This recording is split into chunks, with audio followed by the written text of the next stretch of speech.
how to add your Shopify link onto Facebook. So first things first, head over to your Shopify website, that is shopify.com. And from there, I'm pretty sure you have your Shopify store already set up. Then you're going to head over to settings of your store.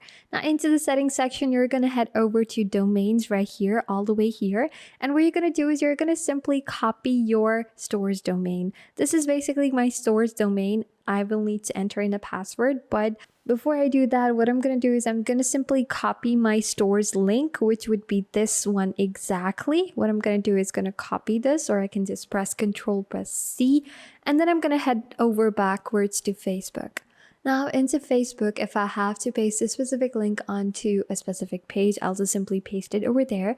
Or else if I want to add this link onto, my bio, just like I would on TikTok, Facebook, or Instagram, I'll just simply paste that in. So it is as easy and simple as it sounds. Just copy the link from the domain section onto Shopify and paste it.